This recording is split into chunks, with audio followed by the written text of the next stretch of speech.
Bernardo, something that you introduced me to was the difference between phenomenal consciousness and meta consciousness.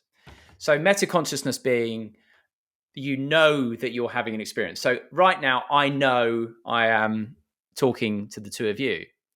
And it seems I was very surprised when I heard that a lot of scientists confuse meta consciousness with phenomenal consciousness. So, for example, and correct me if I'm wrong, phenomenal consciousness could be my cat could come and sit over here, and out of the corner of my eye, that I might be aware of it, but I might not have picked up on it. So, would that be an example? That would be an example of phenomenal consciousness, would it? Yes, that would be an experience that you have. You are experiencing it, but you are not telling yourself, "Oh, I am experiencing it." Okay, Rupert. Then, so when we've spoken about flow and things like that, and when experience becomes so intimate that you can't separate yourself out, are you talking about and the inherent peace and joy and all those things in that? Are you talking about phenomenal consciousness and not meta consciousness there? Yes, because we can be, we are intimately one with the entire content of our experience without necessarily having to represent it to ourselves. For instance, the tingling sensation at the soles of your feet. Well, the moment I mention it, metaconsciousness begins, but your experience didn't begin. You were experiencing the tingling vibration at the soles of your feet, but it was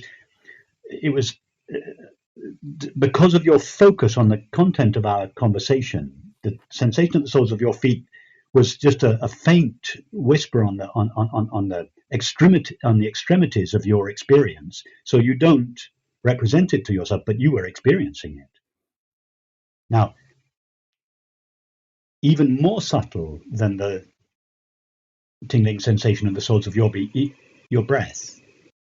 As soon as I mention it, you become aware of your breath. Actually, you didn't become aware of it. It just came out of the background. It came out of the shadows of your experience, and you become metaconscious of it. You represent it. Oh, I'm aware of my breathing.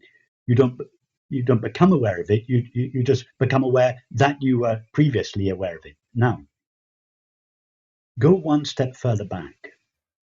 The awareness of being.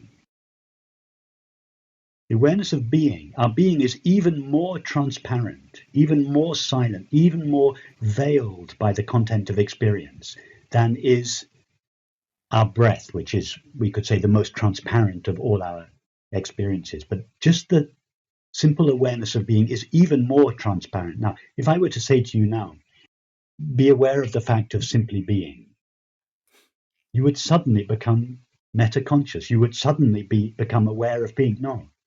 You were always aware of being. But a being was, if not completely eclipsed, largely obscured by our awareness of objects. And by objects, I don't mean physical objects. I mean thoughts, feelings, sensations, and perceptions. Now, when I say we become aware of being, I don't mean that being is something we can become aware of, like a table or a chair. We are essentially that being. It is we, this being, who is inherently aware of itself, but overlooks its awareness of its own being in favor of the content of experience. And we seem, as a result, to forget or lose ourselves. And therefore, we have to engage in this process, which is called self-inquiry or prayer or meditation, where we return from the adventure of experience, trace our way back to the simple fact of being.